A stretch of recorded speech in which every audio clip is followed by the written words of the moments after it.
All right, good evening. I call the April 15th, 2026 public information meeting to order at, what time is your? 7:01 PM. Are there any disclosures of conflict of interest tonight? Seeing none.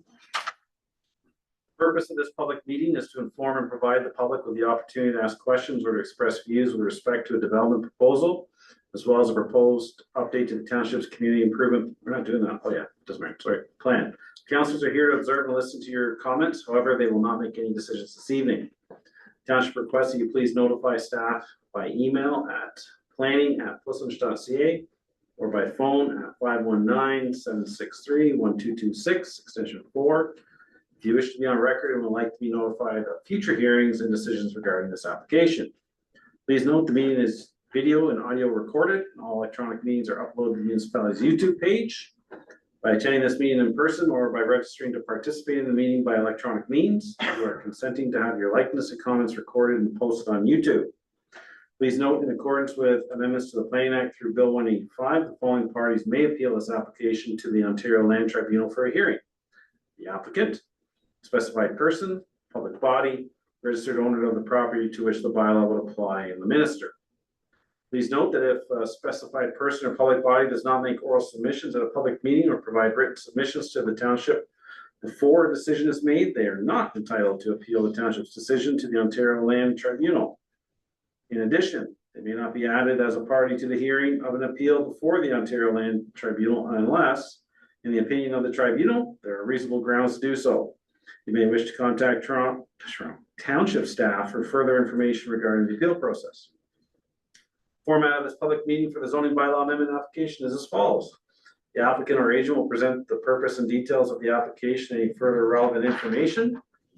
Following this, the public can obtain clarification, ask questions, and express their views on the proposal. Members of the public are permitted 10 minutes each to ask questions and express their views. This time limit is imposed to provide each member of the public an opportunity to speak. Council will then have an opportunity to ask any clarification questions. The applicant and the township's planning consultant will attempt to answer questions or respond to concerns this evening. If this is not possible, the applicant and or staff will follow up and obtain this information. Responses will be provided when the matter is brought forward and evaluated by council at a later date.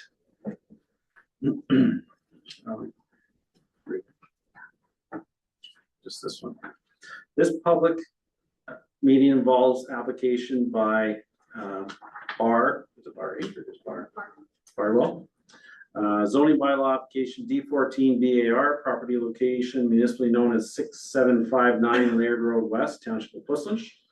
The purpose and effect of the proposed zoning bylaw amendment is to amend the Township of Plissonch zoning bylaw 23-2018 as amended to rezone part of the lands municipally referred to as 6759 Laird Road West from an agricultural zone A to a resort commercial zone with a site-specific provision to permit a recreational vehicle outdoor storage use in a single detached dwelling. With Jeremy Tran, the Township Planning Consultant, presents their information report. Good evening. Thank you, Mayor. I'm going to share my screen.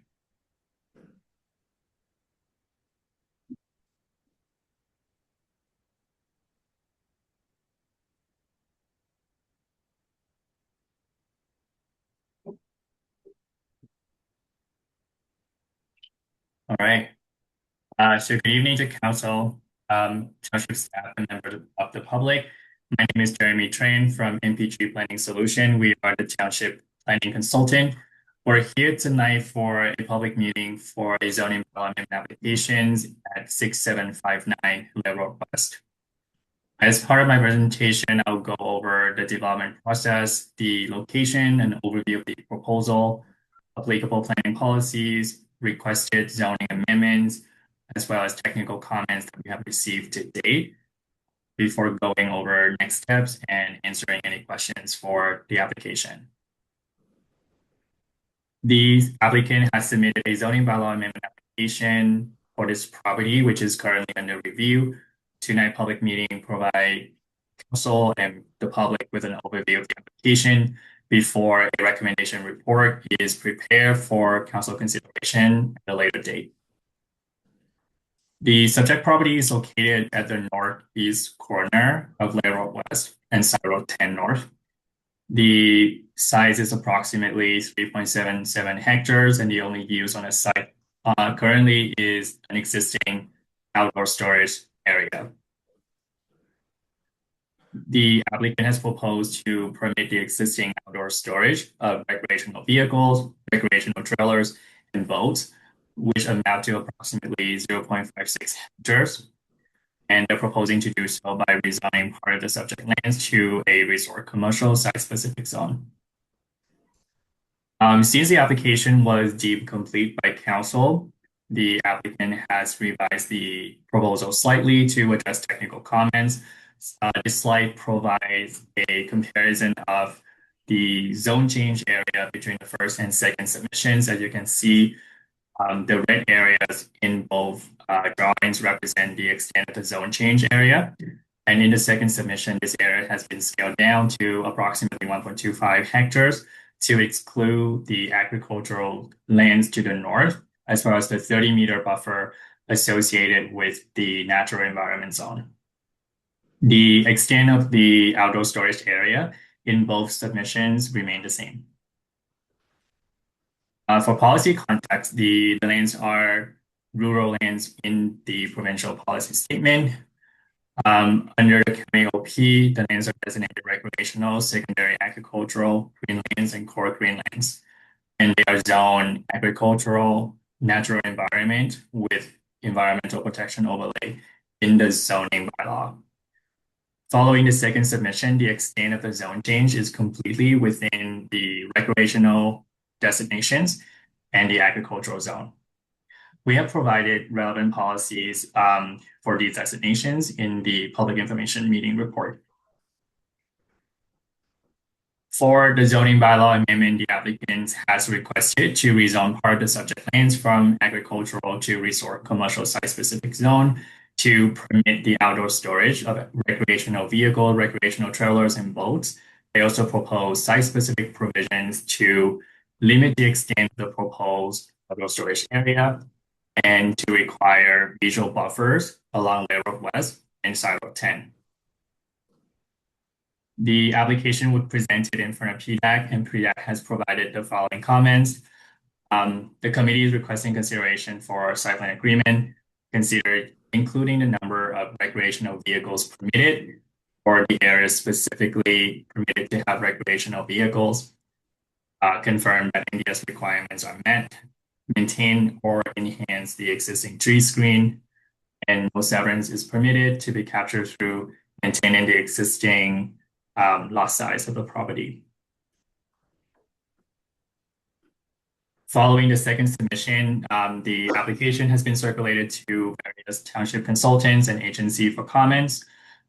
For planning, the county has indicated that the township needs to be satisfied that the applications is consistent with the PPS, conform with the county official plan, and is satisfied that the MBS1 setback is addressed. For MPG, we provided technical comments related to the proposed setback and landscape buffer provisions, and requested the applicant to provide the maximum number of vehicles to be stored within the outdoor storage area. We had also communicated to the applicant that if recommended for approval, we would be considering requiring a site plan control application through a holding provisions and implementing a minimum lot area restriction in the zoning bylaw. For hydrogeological, Hardin Environmental Services noted that they have no concern as long as it is for storage and no cleanouts for the RVs or long-term storage of vehicles that could potentially leak fluids. The other township department, the township department, township consultant, and agency have indicated they have no comments or no objection to the application.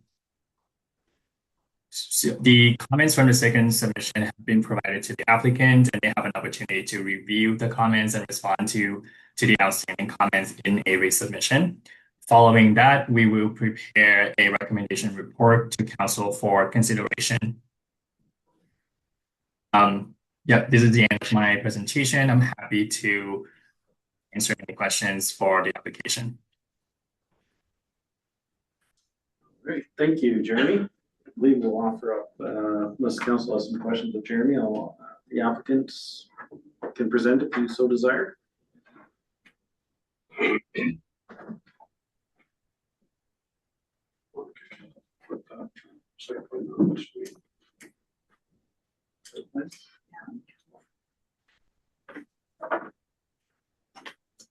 Mr. Mayor, members of council, my name is Chris Karosky. I'm a land use planner and I'm working with Van Harden on this application. And it's been a bit of a haul. And the reason we're here asking for approval is this property received a notice of non-compliance last year, and the use storage of recreational vehicles not permitted on that property under the agricultural zoning that was in place or it still is in place on that property. And it's about as Jeremy said, about almost a 4 hectare site. A little bit quirky on the just in terms of the various official plan designations that apply to it in the county OP. And one part of the easy part is the natural environment area. And then, and I'm talking about the official plan now, this little section close to the wetland is designated secondary agricultural in the county official plan. But the balance of the site, this part, is designated recreational. And that designation historically is in place because this was part of a larger site where there was a golf course, Crooked Sticks, I think it was called. Played it once or twice. So that recreational land use designation was based on that sort of historical use. So coming into the current day, application required to enable this use on the site. That's what's being requested. And we had gone through, as Jeremy sort of explained, an iteration of the application where we were applying for this whole part to be rezoned to permit the storage use. The problem with that is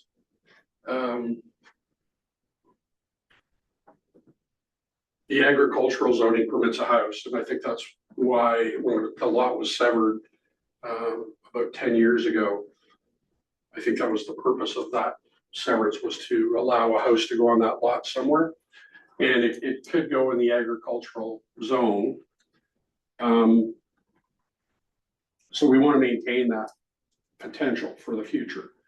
It's really not part of this application. We're not requesting consideration for a building permit or anything like that right now, but we want to preserve the opportunity for that in the future. So that part of the site is remaining in the original agricultural zone, and we've kind of shrunk the part of the site that will be subject to the zone change to be that part outlined in red. And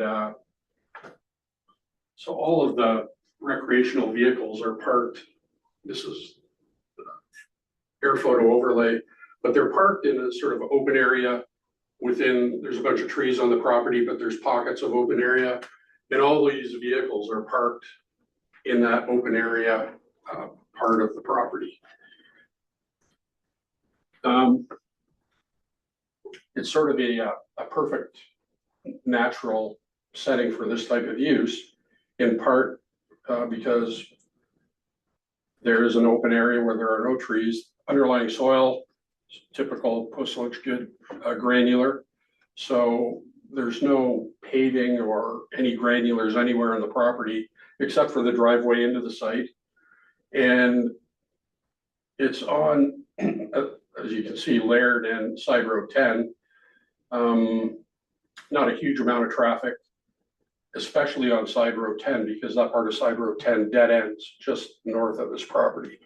So really the only traffic going in and out of the site would be to use the RV storage and for the residents right across the street, which is Mr. Bardwell's residence. He owns that house and lives there and keeps a close eye on the operation of that site. So from a traffic perspective, it works out well.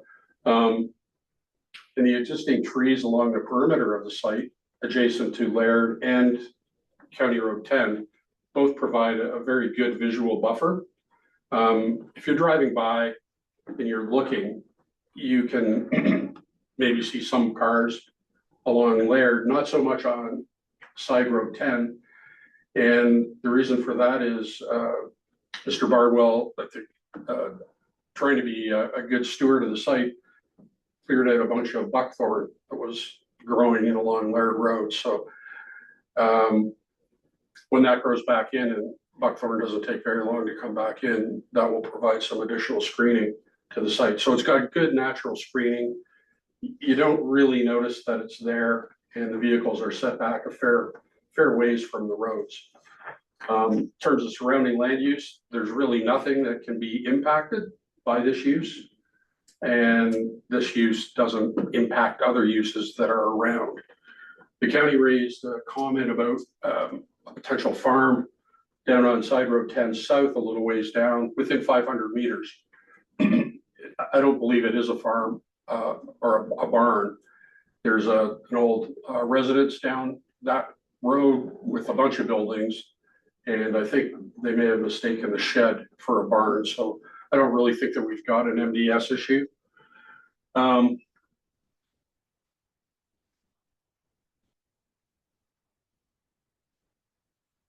Yeah, this approach that we're taking now to sort of really zoom in on the area of the application, we came to that following the original submission, and I spoke with your consultant on the phone and thought this would be a better way to address some of those OPA versus zoning conflicts that were sort of historically in place on this lot.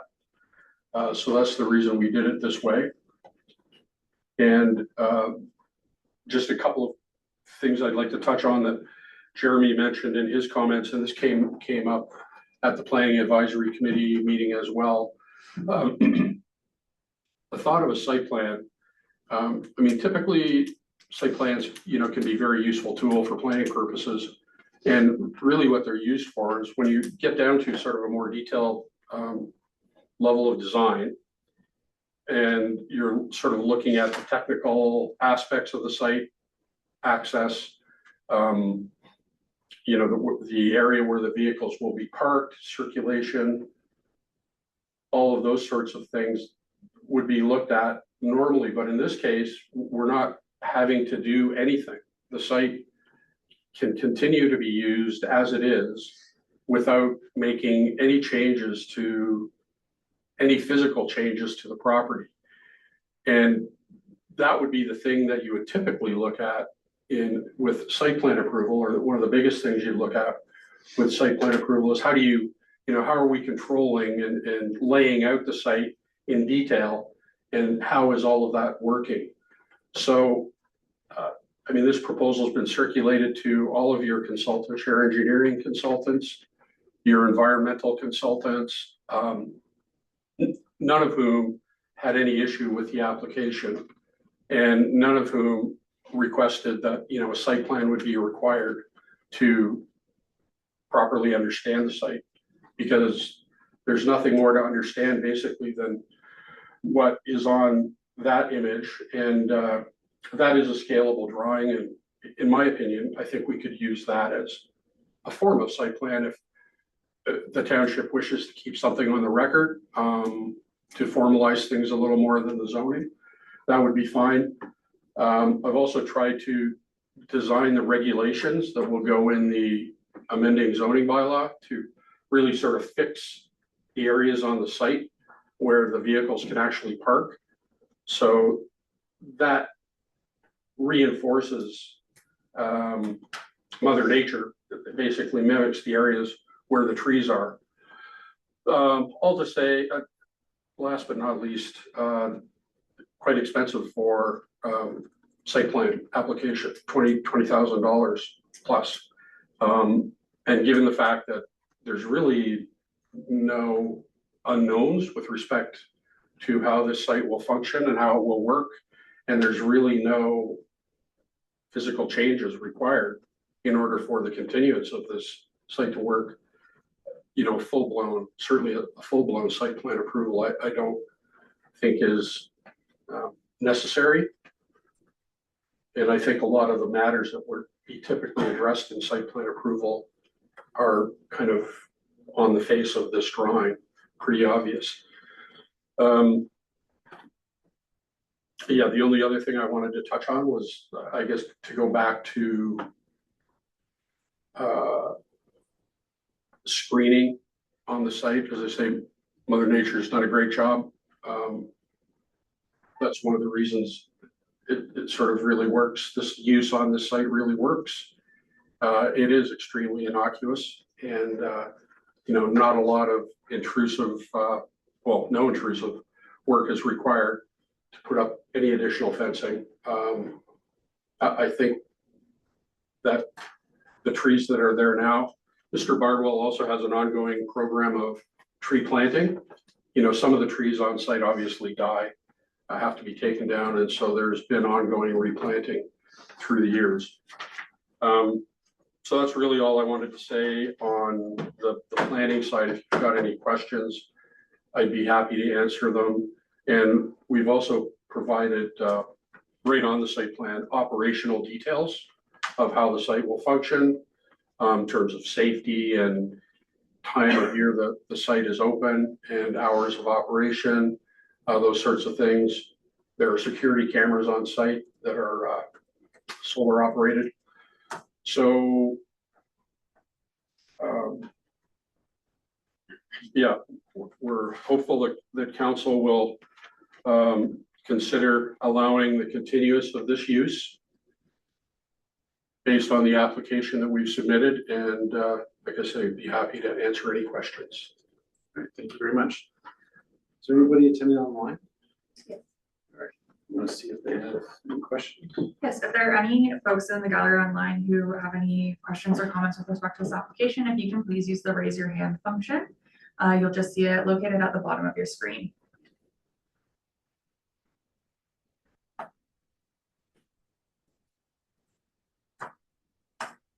Not seeing any.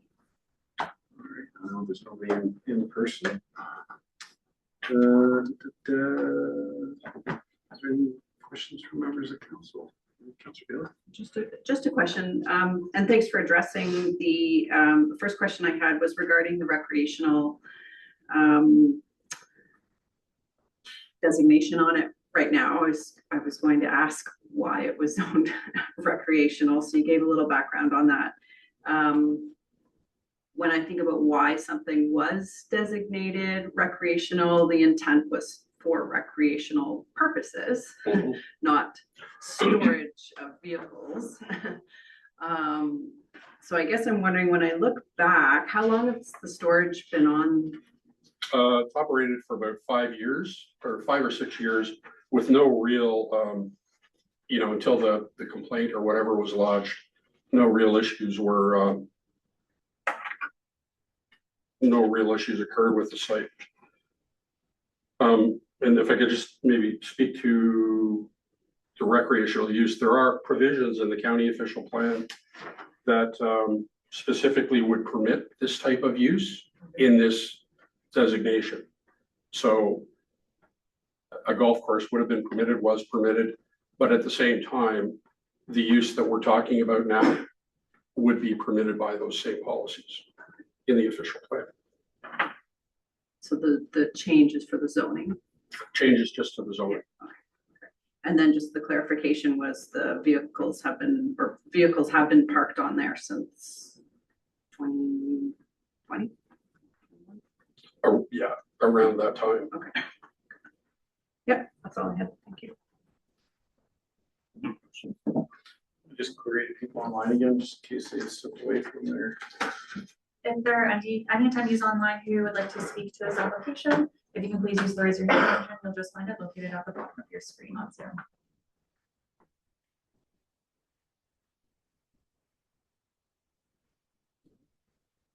So your ask is to not go through site plan. The question to you would be, without site plan, how does the municipality ensure that this operation stays as it is proposed? No site plan control, sorry. Well, we're zoning a specific part of the site, so it couldn't expand beyond that. And the setbacks also limit where the vehicles can be parked, the setbacks that are in the zoning bylaw. So really, those two things would be the key ways that you would maintain control. And I guess I could say a site plan, a form of site plan might be helpful for the municipality if you've got some concerns along those lines. But again,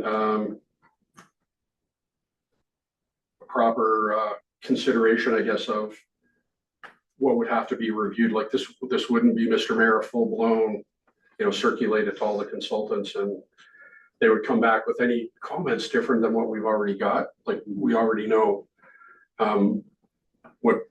what they've got to say about it. Conservation Authority's got no concerns, your environmental consultant. Yeah, my concern is that, I know Scott, so it's unfortunate I have to speak this way, but I have a responsibility to look after the corporation. Yep. We have, historic non-compliance with zoning going back 5 years. And in the township, we have multiple infractions through zoning that are expensive to enforce. If they're under the purview of another agency, they tend not to enforce the way we want. Where we go is site plan control. And site plan control ensures that if we're going to legalize an activity that was occurring that was not permitted, then we're going to say this is allowed here. Especially, with the concern that you originally wanted the whole property. So for us, it's site plan control. If development agreement is a possibility, but there has to be something that is going to ensure that whatever is approved stays to that. So that's the. Yes, and I don't disagree, and I do kind of understand, and I guess my only response back would be, yeah, I agree that maybe a form of site plan would be constructive, helpful, maybe with an agreement, but because it won't involve all of it isn't sort of a typical urban site plan where you're looking at all these details going through the mill. If there could be some consideration, perhaps on if you did want to impose site plan control on, on the fee, because that fee would assume sort of a full-blown review. I mean, that's a fair request for staff to consider. Does it need a full review? I don't think we can answer that today. Right. But I think it's a fair request. I think the interest of the township is that this thing, if it's approved, it stays what's approved. And if, like I mentioned, if there's a way to get there without putting the individual through a full site plan, I think council would entertain that. But without having some assurance that what we approve will stay there as what we approve, then I feel that we would likely go the other way, but. Okay, no, I hear you. And Scott wanted to mention something. Sorry, Jamie, I think one of the Sorry, unfortunately, in this scenario, you have to recognize the position. Pardon? You can't refer to counselors or myself as a Oh, person. sorry, I'm sorry. One of the council in the last meeting had a pretty good idea that I thought would solve a lot of the issues that you're talking about right now, and that was just simply limit the numbers.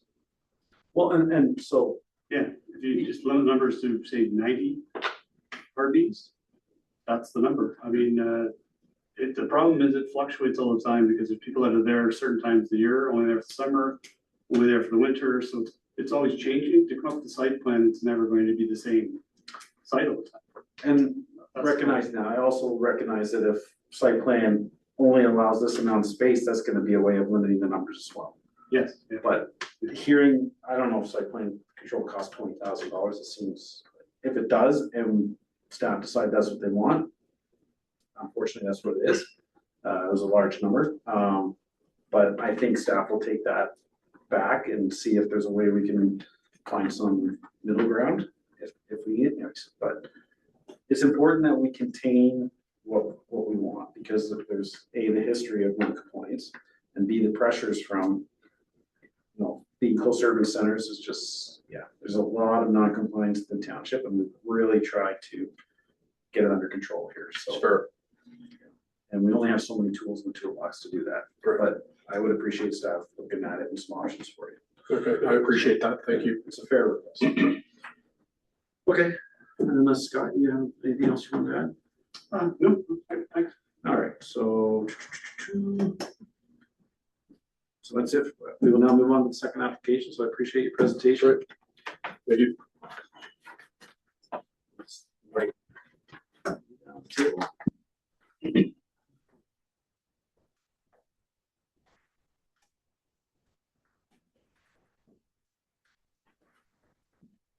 This public meeting involves a proposed update to the township's community improvement plan. The format of the public meeting for the community improvement update is as follows.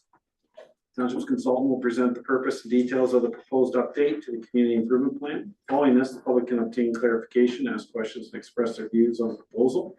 Members of the public are permitted 10 minutes each to ask questions and express their views. This time limit is imposed to provide each member of the public an opportunity to speak. Council will then have an opportunity to ask any clarification questions. Township's consultant will attempt to answer questions or respond to concerns this evening. This is not possible. Staff will follow up and obtain this information. Responses will be provided when this matter is brought forward and evaluated by council at a later date. Would Ms. Emery display the presentation by the consultants? It's already there. Magic. Yes, all right. Welcome again. Nice to see you. It's been a while. Nice to see you. Thank you very much.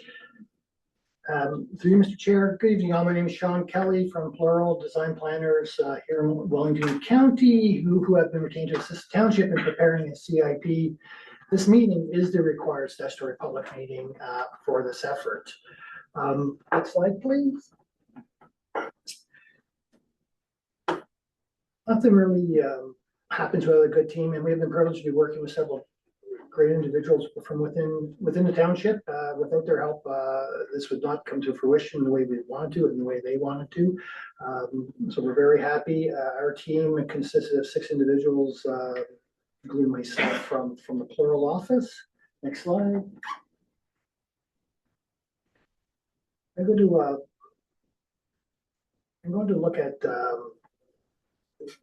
I'm going to discuss tonight things that relate to the CIP, really understanding it's just a general process of CIPs, the 2026 CIP for the township, the overview, the goals, key CIP changes, what we heard, a new community improvement project area or SEPA, some of the financial incentive programs that are existing in the township, and then we'll talk about the new financial incentive programs, spend a little more time on that, and then quickly I'll get into an implementation strategy.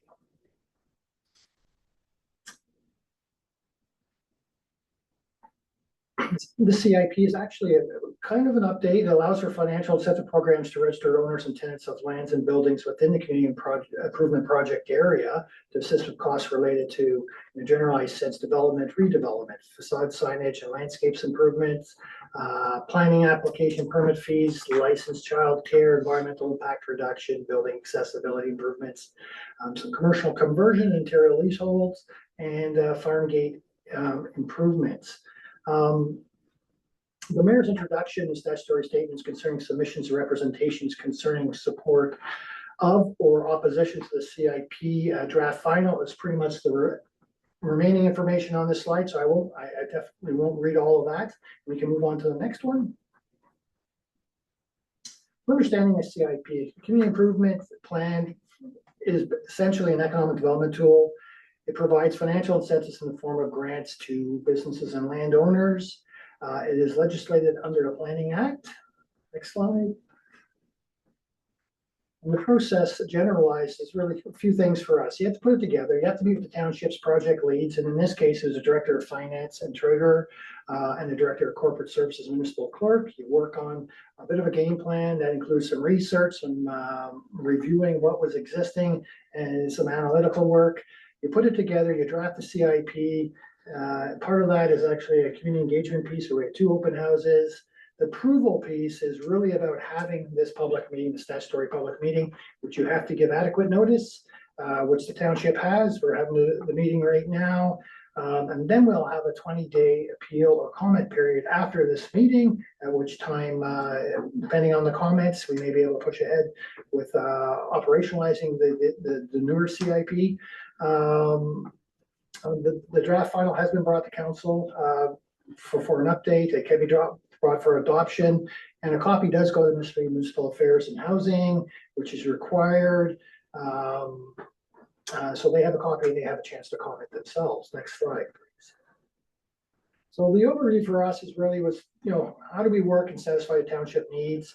There's a previous CIP in the township of Puslinch. And what we were doing with this one is trying to reflect the current planning context. So all townships and municipalities evolve. We're trying to align with what's happening with Wellington County's financial incentives programs of 2023.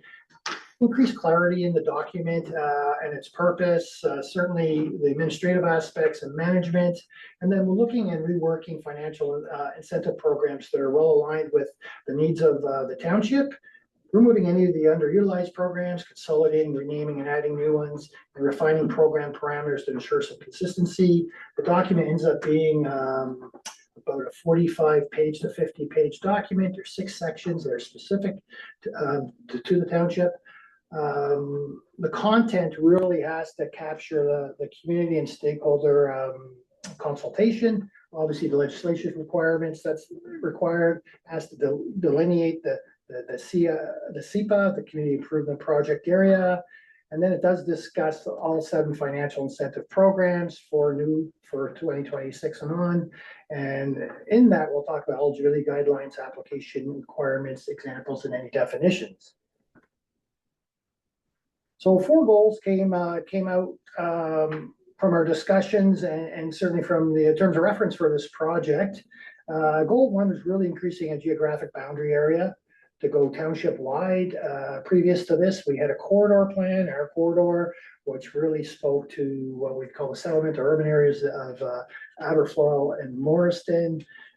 We're building on that and we're expanding. Second goal is really to increase some visibility and accessibility for businesses within the township, ensure we have programs that support that. And goal 3 was just now with the broadening certainly of the application area. We can get into the countryside, and anyone that has farming or agricultural rural community operations and those sort of things, we will be able to address those. And goal 4 is basically addressing eligible projects that involve the redevelopment of vacant and underutilized lands.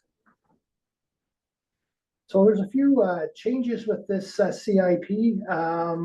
We had 2 open houses. I'll get into that in a bit. So we have participant input. We definitely have township staff input.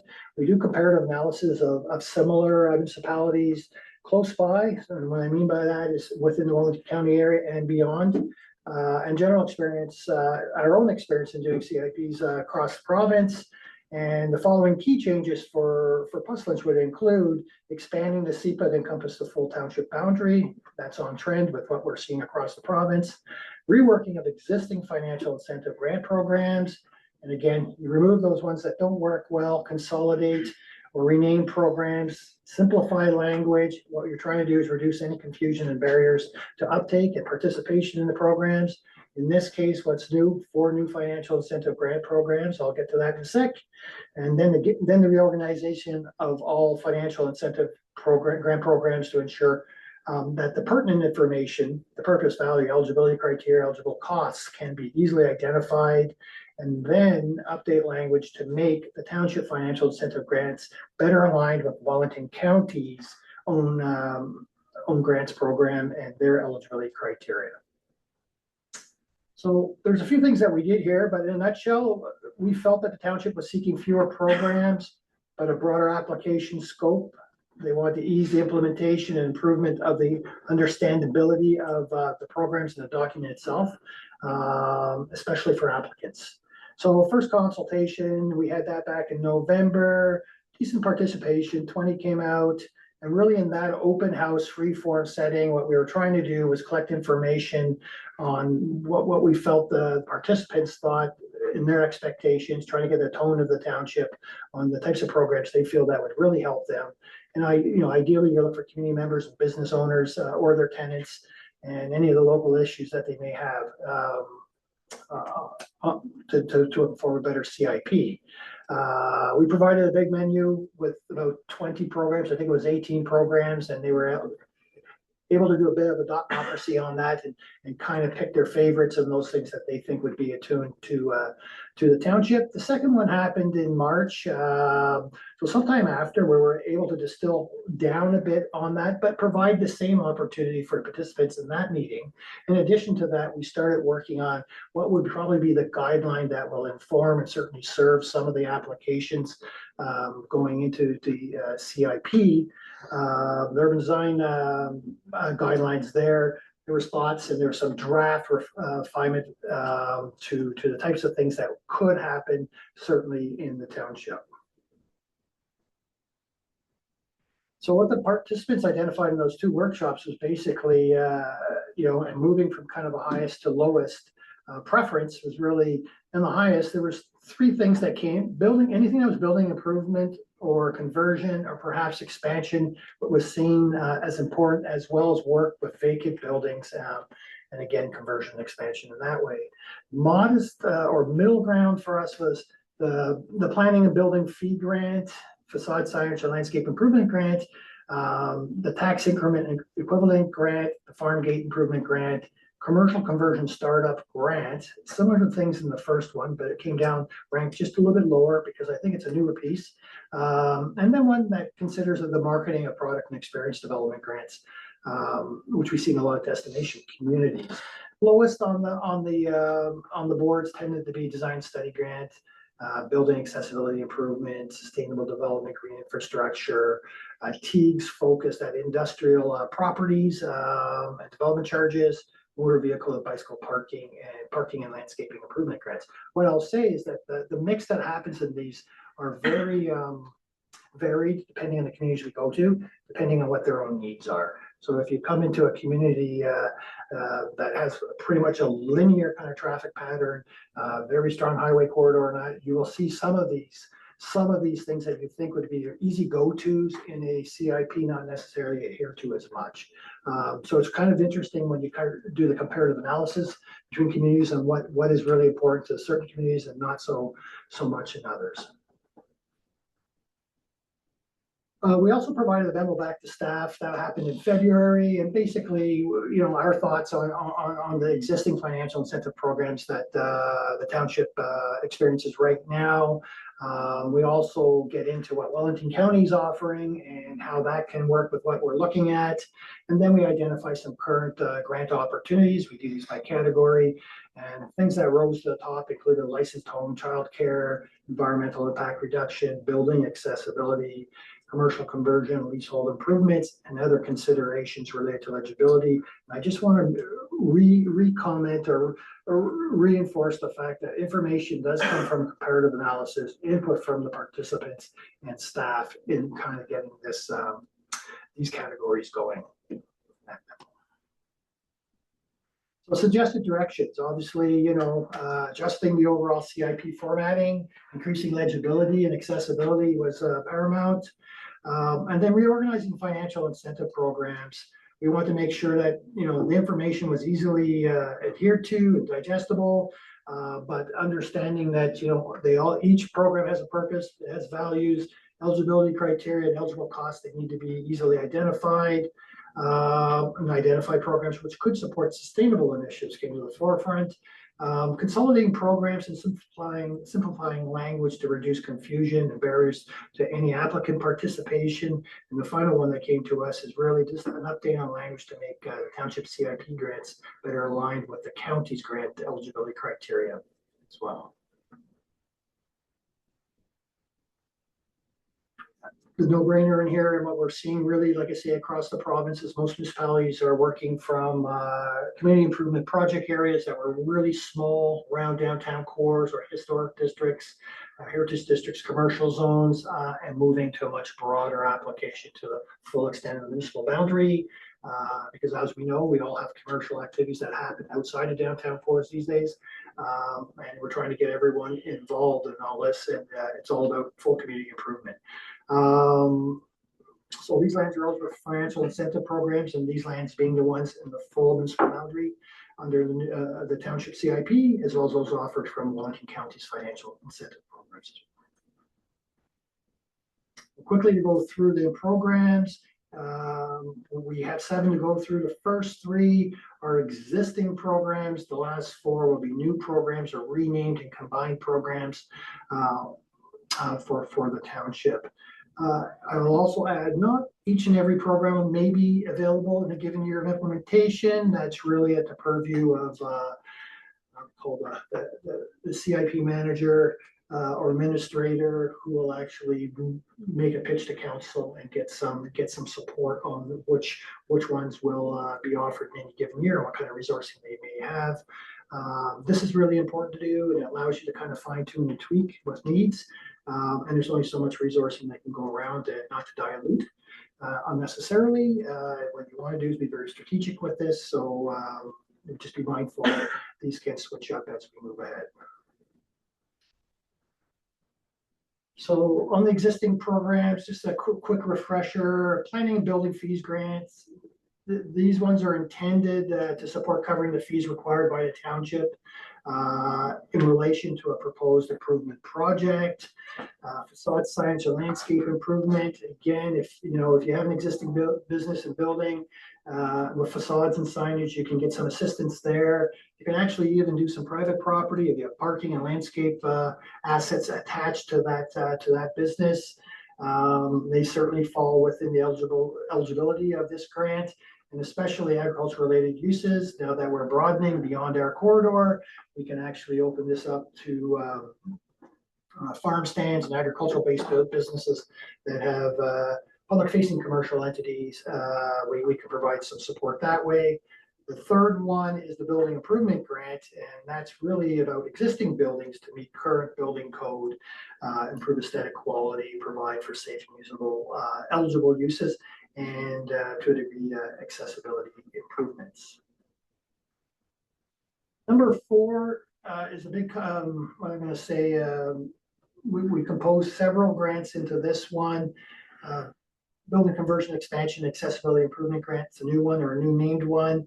Its purpose and anticipated benefits include assisting in the conversion of existing unused or underused space into new eligible uses.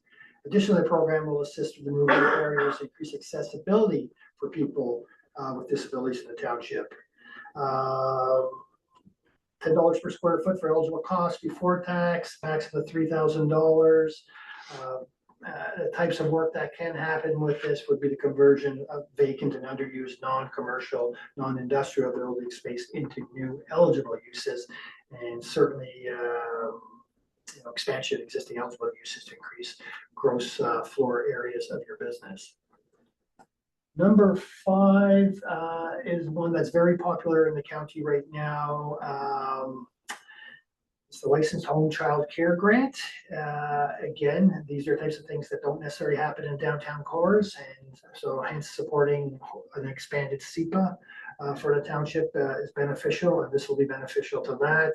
So it's intended to support improvements to private property to meet the requirements of licensed home child care providers, as defined by the county and the Ministry of Education.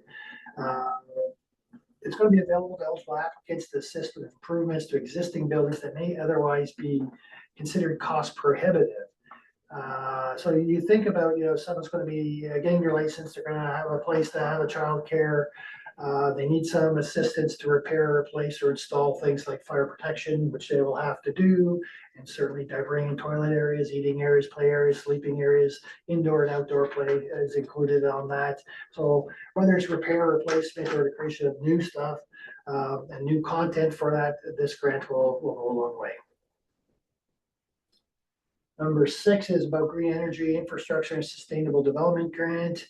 Typically, we see these grants as these topics independent. We've managed to put this one together, and it's really to support projects on existing buildings and new developments that implement natural systems and infrastructures to help manage stormwater, improve air quality, reduce carbon emissions, enhance community well-being, and increase climate resilience. If I was going to talk about natural systems and infrastructure, more green infrastructure, I'd be talking about, purchasing materials for rain gardens or permeable pavements and rain harvesting and those sort of things. So there'll be a lot of things that can come out of a grant such as this. Number 7 is the commercial conversion, and I'm going to emphasize startup grant because we've seen some commercial conversion grants already or building conversion grants already. Startup is important and paramount to this one. It's going to assist with small scale conversion of existing vacant and underutilized space into new commercial mixed use and other eligible uses. It's intended to support new small business startups to renovate or improve leased space destined for commercial uses. This is the one you use to attract new business to the community. Folks that have an idea, need a space, this is the grant that can serve them, as well as the other grants. But this is the one that's typically a little, if I could say, a little richer in the dollar offering from initial start because it's meant to be a motivator, and as they're all incentives, but this one is supposed to help people get over that hump, and the one that you will make your pitch why your business should be in our community. So, conversion of existing ground floor commercial spaces to better suit your startup could be that, taking retail, moving it towards restaurant or vice versa, takes a bit of work. Grant will also apply to the adaptive reuse of derelict structures. And if you have a community that is spotted with remnant structures that are underutilized, vacant, not used, need repair, but could be used for small scale startups, this is the grant for that. So that's all the grants. There's 7 of them, but there's an implementation strategy we need to talk about quickly about. All of this is really coming through Section 28 of the Planning Act. That's the authority to do this. It conforms to the county's official plan. Delegation for this will be the responsibility of the Township of Puslinch's Director of Finance and Treasurer. It's nice to have a front person on these programs. Administration of this is going to be administered through the council, through the established CIP implementation committee. It may not be called that. I recognize that. I've seen what I call CPACs, Community Improvement Project Advisory Committees. Maybe this is a CPIC, Implementation Committee, whatever the township chooses the name, that's quite fine. However, the administration of grants will be a first come, first served basis to the limit of the available funding in accordance with any administrative rules governing this and other grant programs, and that's all in the document by grant.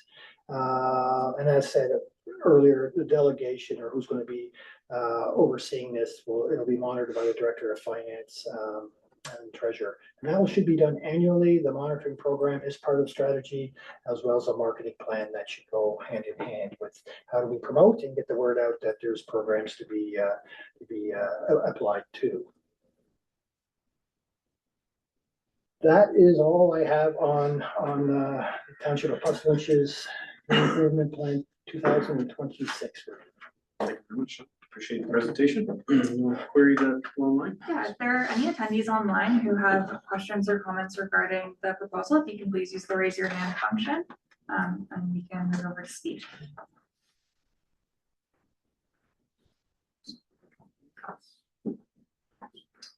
You'll just find the raise your hand function at the bottom of your screen.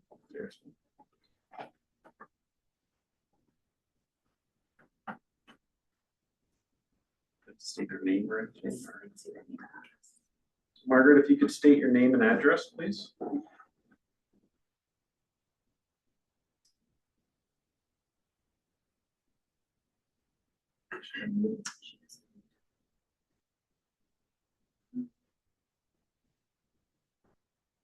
Margaret, we cannot hear you.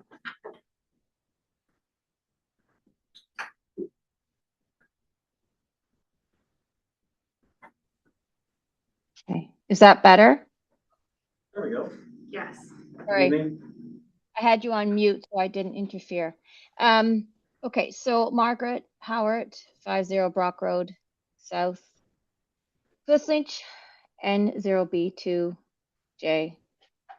Okay, so my question is, so when I thought of community, I guess I was thinking something completely different at those public meetings. So when it means community, it's not really people community, it's more buildings, startups, businesses. Is that what I'm getting from that? Through you, Mr. Chair. Thanks, Margaret, for the question. In part, I will say it's definitely, certainly about the physical structures in the community right now, but how do we support and provide support to make improvement on physical structures and buildings, which we think will actually enhance social community as well. Everyone wants to live and work in beautiful places, and we always do believe these types of programs are another tool to help make that happen and bring other people to the community. And you like to show off great things, but generally, you are right. It's not necessarily about social programs or what I think you're probably alluding to. It's more about the physical structures in the township. Okay, so then I guess from my perspective as a community member, that would be great instead of just going to an open forum where I really don't, where I'm thinking community is like, as you said, more social versus business, startups, etc. That would have been good to have maybe a 5-minute intro at any public meeting so that I would have been on the same page instead of going to that meeting, coming away disappointed. I couldn't attend the next public meeting because I wasn't around.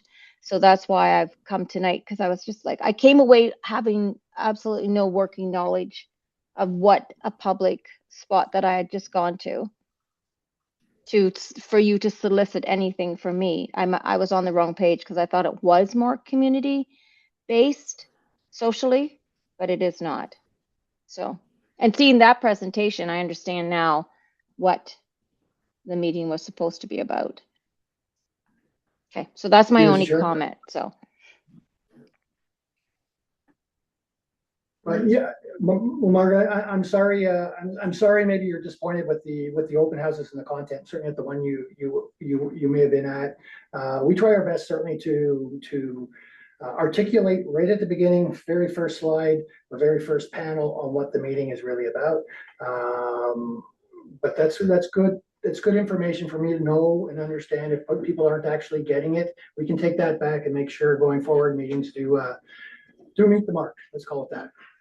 yes, correct. Okay, that's my only, because I really have nothing else to offer then. Thank you, Margaret. Councilor Beely. I was just gonna piggyback on that, and it was a comment I was gonna make anyway, how the importance of the language that we're using in any of our, media stuff we put out or brochures or anything about what a community improvement plan is. We need to be clear. Yeah, are we improving the community, and how maybe community is not the right word. Maybe it's township improvement plan, township building improvement. So we do need to be cognizant of the language that we're using so that people are clear in what the grants are being used for and what the purpose is. Mr. Chair, much of the language is actually defined in the Planning Act. It's very difficult. I 100% agree. When I got into this business 25 years ago, when I was hired to do a community improvement plan, it was a physical design for a downtown core area. It's changed, but basically the Planning Act is defining the terms we're using. I would much rather use much more friendly and digestible language for folks to be able to really discern what we're doing. But you gotta be in compliance. You have to have the statutory pieces, and that's where we sit these days. So in a sense, it's a little unfortunate. Can you explain why we need to be using the Planning Act jargon when we're providing a grant program? Like, why does the communication language have to be different than maybe what's in the application? there's certain language we have to use on certain pieces in compliance with Planning Act Section 20. That's just governed by that act, that section. If it comes on to me, I can certainly tell you what we're doing and where we're going with it. Essentially, a lot of the language is governed by the Planning Act. I would maybe add to that, and I'm just going, this program is providing taxpayer money to businesses, which is generally prohibited. So this is legislated through the Planning Act, which gives us the legal right to do it. So that's likely why you have to tie it. But it doesn't mean there can't be improvements to some of the communication, because people around the horseshoe who live and breathe this know that a CIP is primarily focused on business. But if we go to the public next time and say a community improvement program focused on boom, boom, boom, you can maybe add to the tail end. And it's not criticism, it's constructive. So I think it's fair to say, because people in the public don't generally live this life, that, we could maybe tweak it a little bit and have some better words. But I do believe, I trust you, and I agree that there's certain language in there because we get our authority through the Planning Act. We need to follow it to make sure we're checking the check boxes, but we'll try in the future to just give a little more indication on what the proper allocation of this program is for, not, social. That's all good. So, is there other members with their hand up? Margaret, your hand is still up. Is that another comment or just a legacy hand just went down? I stole that term. Somebody else used it on one of my lunar meetings. Is that your legacy hand, James? Yes, it is. If there are any members of the public who would like to comment or ask a question. Okay. Down. Go ahead, Margaret. Sorry. So when I look at the sheet that we were sent as a taxpayer, the public meeting notice, that's what I read. So and not to be saucy about it, but you're telling me that all this language in here is because of the Planning Act and that's how it has to read? No, Margaret, we're not saying all of the language. We're agreeing with you that there could be some improvements to give a little bit better indication of what the program is intended to serve or who it's to serve. But we can't abandon the community improvement program language, or certain language is prescribed in the Planning Act. So we're accepting your feedback. We will modify it slightly, but there are requirements because this is prescribed through the Planning Act. That's all we're saying. So because when I read financial incentive program to register owners and tenants of land within the community, I immediately sat up and went, oh, how can I get money for my land? That's just my perspective. So, well, because we can't incentivize property in Milton with Puslinch taxpayers, so it's worded that way because you have to be within the municipal boundary of Puslinch. So there can be some improvements, yes. Okay, I'm done. Any other members online? If there are any other members of the public who would be interested in providing a comment or asking a question, if you can just please use the raise your hand function. You'll find it located at the bottom of your Zoom screen. All right, any questions for council?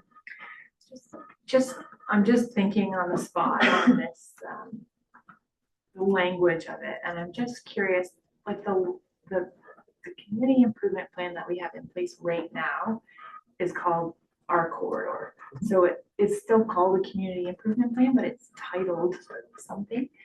And I'm wondering if there's any other plans that you've done on in other municipalities that have like named something or it's something in their title to kind of better explain what it is, like right from the beginning, like Township of Puslinch Community Improvement Plan. I don't know what it'd be, like a funding tool to stimulate economic development, like something on the main page, so that before anyone even gets too far into it, they have like a very brief, oh, this is what this is. Through you, Mr. Chair, certainly, we can certainly add something that's a little to the point in front of it. Postage Economic Development, Community Improvement Program, and just keep adding, right? But I like the economic development part, because that, if you can tie that in, that really hones it in to what this is about for now. It's a great idea. So.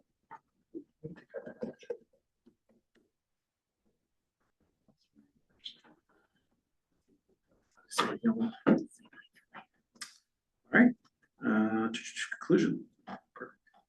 I declare this meeting closed. Council will take no action on the proposals tonight. Staff will be reporting at a later date with a recommendation for council's consideration. If you wish to receive further notification of the proposal, please email or call planning@postage.ca or by phone 519-763-1226, extension 4, or contact township staff during regular business hours. Only those persons who leave their names will be provided further notification. If you wish to speak to the proposal when it's brought before the council in the future, you must register as a delegation with the municipal clerk prior to the meeting. Thank you very much. Enjoy the rest of your evening.